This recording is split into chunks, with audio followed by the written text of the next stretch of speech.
Hello friends, कैसे हो आप सब। I hope you all are doing well. आज हम बायोमोलिक्यूल्स का नेक्स्ट लेक्चर स्टार्ट करने जा रहे हैं। पिछले लेक्चर में मैंने आपको बताया कि म्यूटर रोटेशन क्या होता है and that mutarotation is very very important from the exam point of view. Now today we are going to start fructose. Fructose is also known as levulose. Why? Because it is levorotatory, means it rotates the plane polarized light in anti-clockwise direction. It is also known as fruit sugar and the formula of it is C6H12O6, the same as glucose.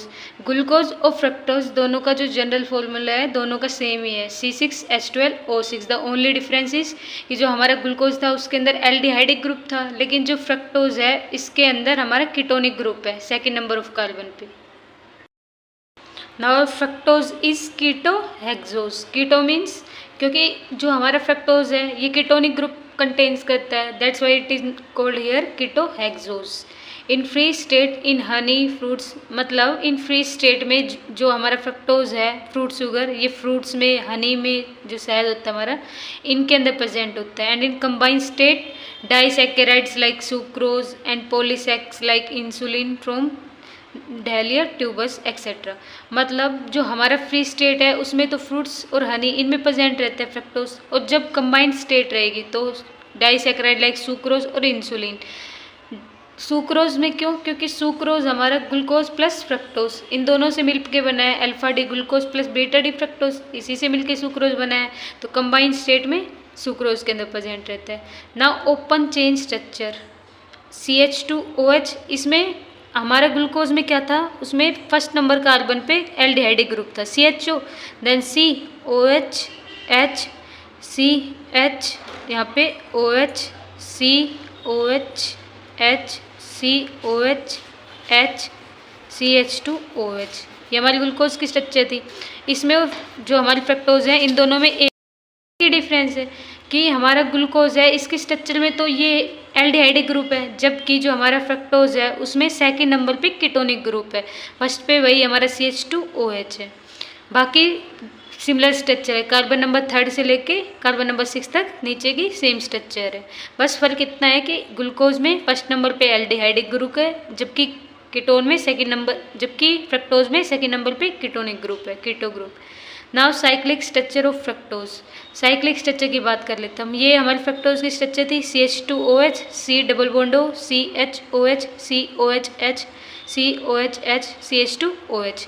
अब इसमें क्या होएगा, जो हमारा D negative fructose, negative क्यों आया, D मतलब dextro rotatory and negative plane polarise light को ये एंटी क्लॉकवाइज डायरेक्शन में रोटेट करा रहा है इसलिए, और डी किस लिए, हमारा जो OH है highest number of chiral carbon ये हमारा राइट हैंड साइड पे है, that's why D came, and negative as it rotates plane polarise light in anti clockwise direction.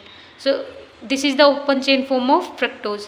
अब इसमें क्या होएगा कि सेकेंड नंबर पे हमारा कीटोनिक ग्रुप है, जैसे हम ग्लूकोज के अंदर फर्स्ट नंबर पे एल्डिहाइडिक ग्रुप था, इसके हम चेयर फॉर्म बना रहे थे, तो हम यहाँ से इस वाले कार्बन को कार्बन नंबर 1 और 5 इन दोनों को लिंक कर रहे थे ऑक्सीजन से। इसमें क्या होएगा कि कार्बन नंबर 2 को हम लिंक करेंगे कार्बन नंबर 6 से, लेकिन बाद में हम देखेंगे कि ये जो हमारी फॉर्म होएगी जब हम कार्बन नंबर 2 को 6 से लिंक कराएंगे तो ये फॉर्म हमारी स्टेबल कम रहेगी, तो उस टाइम पे हम कार्बन नंबर 2 को 5th से लिंक कराएंगे। तो सबसे पहले जो हमारा ऑक्सीजन है मोर इलेक्ट्रोनेगेटिव है than carbon, as oxygen is more electronegative than carbon, so it will attract the bond pair electron towards itself and partial negative charge will come on oxygen। अब oxygen के ऊपर partial negative charge आ गया, carbon के ऊपर partial positive charge आ गया, तो अब ये जो 6 नंबर कार्बन है ये CH2OH, अब ऑक्सीजन है यहाँ पे, ऑक्सीजन के पास क्या होता है, लोन पेयर होते हैं, तो अब ये क्या करेगा कि कार्बन के ऊपर पार्शियल पॉजिटिव चार्ज था, मतलब डेफिशिएंसी थी कार्बन के ऊपर, तो ये ऑक्सीजन अपने लोन पेयर जाके कार्बन को प्रोवाइड करा देगा, और ये ऑक्सीजन के ऊपर नेगेटिव चार्ज था तो ये ऑक्सीजन इस H को एब्जॉर्व कर लेगा। तो क्या होएगा, जब अब ऐसी जो स्ट्रक्चर होती है इसमें अटैक होने की 2 पॉसिबिलिटी होती है, या तो अटैक प्लेन में सामने से हो या फिर प्लेन के पीछे जो, 2 ही पॉसिबिलिटी हो सकती है।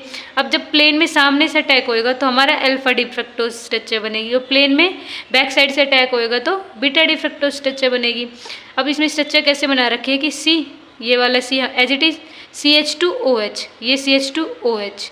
ना ऑक्सीजन ने क्या लिया था, हाइड्रोजन, ऑक्सीजन ने लिया हाइड्रोजन, और ये वाला ऑक्सीजन कार्बन से लिंक्ड है, सेकेंड नंबर कार्बन से, तो सेकेंड नंबर कार्बन से ये वाला ऑक्सीजन लिंक है 6 नंबर वाला। आगे क्या कर रखा है कि बाकी CHOH बाकी की structure same as it is alpha D fructose. अब इसमें क्या है, बीटा डी फ्रक्टोज में अगर बैक साइड से अटैक हुआ तो बस OH जब बॉक्स के इनसाइड होता है तो अल्फा डी फ्रक्टोज, और जब OH बॉक्स के आउटसाइड होता है तो बीटा डी फ्रक्टोज। ऐसा ही चीज़ हमारे ग्लूकोज में हुई थी कि ग्लूकोज में अगर हमारा जो OH था वो बॉक्स के अंदर था तो हम अल्फा डी ग्लूकोज बोल रहे थे, और अगर बॉक्स के बाहर था तो हम उसको बीटा डी ग्लूकोज स्ट्रक्चर बोल रहे थे। एक ट्रिक और है कि जो हमारे राइट हैंड साइड है ना, अगर राइट हैंड साइड पे हमारी OH आ जाए तो वो स्ट्रक्चर हमेशा अल्फा डी की ही मानी जाएगी, और अगर लेफ्ट साइड में आ जाए तो बीटा डी की structure. Now I hope this is clear. So here 5 member close chain forms. अब 5 मेंबर क्यों, क्योंकि जो फर्स्ट नंबर कार्बन है CH2OH ये रिएक्शन में पार्टिसिपेट ही नहीं कर रहा, C double bond O ketonic group है, उसमें तो क्या था कि CHO हमारा एल्डिहाइड ग्रुप कार्बन नंबर 1 पे था, इसमें C double bond O ketonic group carbon number 2 पे है, तो सेकंड वाला जो कार्बन है यही लिंक हो रहा है ना कार्बन नंबर 6 के साथ, that's why 5 member close chain forms here C2 anomeric carbon. अब यहाँ पे क्या है, C2 एनोमेरिक कार्बन है। अब लास्ट लेक्चर में बताया था कि एनोमेरिक कार्बन क्या होता है, ऐसा कार्बन जहाँ पे कॉन्फ़िगरेशन में जो डिफरेंस है वो सिर्फ एक कार्बन एटम पे जो ग्रुप अटैच है उस वजह से आए। तो जो हमारे एनोमर्स थे एनोमेरिक कार्बन, अब एनोमर्स किनको बोलते हैं, उस पेयर को जिस पेयर पे जो पेयर कार्बन एनोमर जो कार्बन है उस पर अटैच होता है, जिसकी वजह से हमारी जो कॉन्फ़िगरेशन में है उसके अंदर डिफरेंस आता है, तो उसको ही बोलते हैं हम एनोमेरिक कार्बन। तो जो हमारे एनोमर्स है ना वो एपीमर्स का स्पेशल केस होता है, ये मैंने लास्ट टाइम बता दिया था। क्यों, कैसे होते हैं, क्योंकि जो हमारे एनोमर्स है ये सिर्फ उस कार्बन पे ही पाए जाएंगे जो हेमी एसिटल या हेमी कीटल हो। अब यहाँ पे तो हेमी कीटल है, second number carbon keto group है, और ग्लूकोज वाले केस में हेमी एसिटल था वो कार्बन। तो जो हमारे एनोमर्स है these are special case of epimers. तो ये C2 एनोमेरिक कार्बन है। C2 क्यों, क्योंकि यहाँ पे हमने देखा कि C2 पे OH की पोजीशन अगर लेफ्ट साइड में है तो बीटा डी फ्रक्टोज, अगर OH की पोजीशन राइट साइड में है तो अल्फा डी फ्रक्टोज। तो सिर्फ एक जो कार्बन एटम है इस पे OH की पोजीशन के डिफरेंस से इसकी जो स्टीरियो आइसोमेरिक फॉर्म है इसकी कन्फिग्रेशन वो चेंज हो गई, एक अल्फा डी फ्रक्टोज बन गया, एक बीटा डी फ्रक्टोज बन गया, तो इसी को ही हम एनोमर बोलते हैं। तो unlike glucose in fructose, practically it is seen that 6 member ring are formed in very small quantities। तो अब ग्लूकोज में तो क्या था, कार्बन नंबर 1 था हमारा, वो कार्बन नंबर 5 से लिंक था, तो वो 6 मेंबर क्लोज चेन बना रहा था। लेकिन इसमें सेकेंड नंबर कार्बन है ये 6th वाले से जॉइंट है, लेकिन ये स्मॉल क्वांटिटीज़ में बनता है। ये जो फॉर्म बनाई है मैंने सेकेंड वाले को 6 वाले से लिंक करके, स्टेबल कम होती है। अब स्टेबल कम होएगी तो ऑब्वियस सी बात है हम दूसरी स्ट्रक्चर बनाएंगे, तो दूसरी स्ट्रक्चर क्या बनाई, एक्सपेरिमेंटली ये प्रूव हो चुकी है चीज़ें। तो सेकंड नंबर कार्बन को हम कार्बन नंबर 4 से लिंक कराएंगे, तब ये फॉर्म जाके स्टेबल होएगी। एंड दस relative formation of a 5 member ring is more frequent. तो जो हमारी 5 मेंबर रिंग है वो ज़्यादा बनेगी। Since fructose contains a keto group it forms an intramolecular hemi ketal. अब मैंने पहले ही बता दिया था कि जो हमारा एल्डिहाइडिक ग्रुप है वो हेमी एसिडल फॉर्म बनाता है, और कीटो ग्रुप हमारा hemiketal form. And in hemiketal formation C6OH of fructose combines with C2 keto group. कि हमारी जो हेमी कीटल फॉर्म है ना उसमें हमारा जो C6 मतलब कार्बन नंबर 6 है, इस पे OH है, इसको हम कार्बन नंबर 2 से लिंक कराए थे। कार्बन नंबर 2 मतलब कार्बन नंबर 6 था, इसको कार्बन नंबर 2 से लिंक कराए थे, लेकिन हमने क्या देखा कि ये फॉर्म हमारी स्टेबल कम होती है, तो हमने इसकी दूसरी फॉर्म बनाई थी। ये हमारी अल्फा डी फ्रक्टो पायरानोस फॉर्म है, बीटा डी फ्रक्टो पायरानोस फॉर्म है। तो हमने देखा कि जो हमारी फ्रक्टो पायरानोस फॉर्म है ये बहुत कम स्टेबल होती है, तो हम क्या करेंगे, हम पायरानोस की जगह हम फ्यूरानोस वाली स्ट्रक्चर बनाएंगे, यही तो करेंगे ना। तो ये फ्यूरानोस स्ट्रक्चर है, फ्रक्टो फ्यूरानोस। अब कैसे बनी ये भी बताती हूँ मैं। Higher in combined state like sucrose fructose exist in furanose form. क्यों? क्योंकि हमारी पायरानोज फॉर्म थी, अभी देखा हमने वो फॉर्म स्टेबल कम होती है। अब स्टेबल कम होएगी तो हम फ्रक्टोफ्यूरानोज स्ट्रक्चर बनाएंगे। तो जैसे हम कार्बन नंबर 2 को कार्बन नंबर 6 के साथ लिंक करा रहे थे, ऐसे ही हमने कार्बन नंबर 2 को कार्बन नंबर 5 के साथ लिंक कराना है। तो COH CH2OH CHOH COHH CH CH2OH। अब इसमें OH की पोजीशन देखनी है। OH की पोजीशन हमारी राइट हैंड साइड में है, तो इट मीन्स अल्फा डी फ्रक्टोफ्यूरानोज। अब इसका हावर्थ प्रोजेक्शन फॉर्मूला, इसको बनाने की ट्रिक भी मैं लास्ट क्लास में बता चुकी हूँ, कैसे बनता है। सबसे पहले हमें देखना है कि ऑक्सीजन हमारा किन दो कार्बन के बीच लिंक्ड है। तो कार्बन नंबर 2 और कार्बन नंबर 5। तो हमें क्या करना है, कार्बन नंबर 5 बनाना है पहले और फिर कार्बन नंबर 2, इन दोनों के बीच में हमारा ऑक्सीजन है। I hope this is clear. अब क्या करना है कि जो हमारी ये राइट हैंड साइड में ग्रुप है OH H OH, और ये जो हमारा लास्ट का है ये हमारा हमेशा above the plane of the ring बनता है। कैसे? तो OH H OH, तो कार्बन नंबर 2 था OH H OH। ये जो हमारे राइट हैंड साइड ग्रुप है ये हमेशा हमारे बॉटम में लगते हैं, ये चीज़ मैंने बताई थी। अब कार्बन नंबर 5 पे एक तो हाइड्रोजन है, एक CH2OH। तो अब हम यहाँ पे किस ग्रुप को अटैच कराएंगे? तो ये भी एक ट्रिक है कि हमारा जो लास्ट पे CH2OH है ये वाला, चाहिए ग्लूकोज की स्ट्रक्चर हो, फ्रक्टोज की हो, मैनोज लैक्टोज किसी की स्ट्रक्चर हो, हमारा जो लास्ट वाला ग्रुप है CH2OH हमेशा above the plane of the ring ही बनता है। ये चीज़ याद रखनी है कि पहले हमने क्या किया, कार्बन नंबर 2 और कार्बन नंबर 5 के बीच में ऑक्सीजन बनाया, फिर जो हमारे राइट हैंड साइड में जो ग्रुप थे इनको हमने below the plane of the ring लगाया, और जो लास्ट का CH2OH ग्रुप बच गया ये हमेशा above the plane of the ring लगता है। तो हमारी स्ट्रक्चर बन गई किसकी? अल्फा डी फ्रक्टोफ्यूरानोज की। अब बीटा डी फ्रक्टोफ्यूरानोज की स्ट्रक्चर बनानी है तो उसमें क्या होएगा? उसमें बस कुछ नहीं होएगा, ये OH हमारा राइट हैंड साइड से जाके लेफ्ट हैंड साइड में चला जाएगा।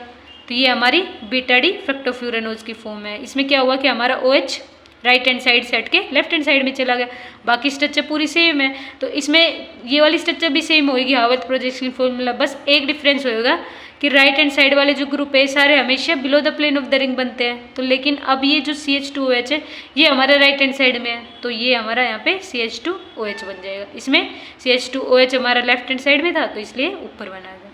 I hope this is clear. Beta D fructofuranose and alpha D fructofuranose. Now for alpha D negative fructofuranose, both CH2OH are on same side. मतलब अब इसमें क्या कहा कि alpha D fructofuranose both CH2OH are on same side। मतलब इसका क्या मतलब हुआ कि अल्फा डी जो फ्रक्टाफ्यूरानोज फॉर्म थी हमारी, इसमें both CH2OH this and this ये हमेशा सेम साइड में होंगे, मतलब above the plane of the ring. For beta D negative fructofuranose both CH2OH are on opposite side। अब इसमें हमारी जो फ्रक्टाफ्यूरानोज फॉर्म थी हमारी ये वाली फॉर्म, तो इसमें क्या था कि हमारा एक CH2H और एक CH2H दोनों के दोनों अपोजिट साइड में थे। तो अपोजिट साइड में होने के कारण इनके बीच में क्या स्टेरिक जो हिंड्रेंस है, बल्कि ग्रुप्स की वजह से जो स्टेरिक हिंड्रेंस क्रिएट होता है वो steric hindrance beta D fructofuranose structure के अंदर कम है। So beta D fructofuranose structure हमारी मोर स्टेबल होगी किससे? अल्फा डी फ्रक्टाफ्यूरानोज से। यही चीज़ हमने ग्लूकोज वाली स्ट्रक्चर में भी देखी थी, उसमें भी हमारा beta D glucose was more stable then alpha D glucose. क्यों? क्योंकि उसमें हमारा OH और H ग्रुप लगता है, CH2OH ग्रुप नहीं लगता ग्लूकोज में।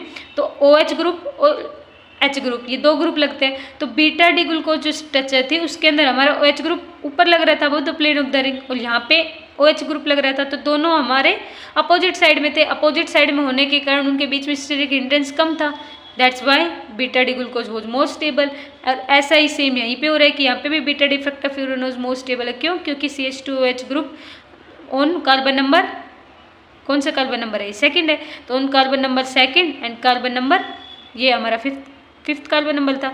तो सेकंड और 5 पे जो हमारे CH2OH ग्रुप जो अटैच्ड है वो दोनों के दोनों हमारे अपोजिट साइड में है, that's why beta D fructofuranose form is more stable. आगे क्या है कि all monosaccharides whether aldose and ketose in their hemi acetal and hemiketal forms behaves as reducing carbohydrates. ये मैंने स्टार्टिंग में ही बता दिया था कि हमारे जितने भी मोनोसेक्राइड्स होते हैं चाहे वो एल्डोज हो या कीटोज हो, उन सारे के सारे हेमी एसिटल और हेमिकीटल फॉर्म एग्जिस्ट करते हैं। अभी हमने फ्रक्टोज में भी देखा कीटोनिक ग्रुप था, तो कीटोनिक अब हेमी एसिटल फॉर्म क्या होती है मैंने बता चुकी है मैं काफ़ी बार कि CrH OR और OH, ये हमारी हेमी एसिटल फॉर्म होती है।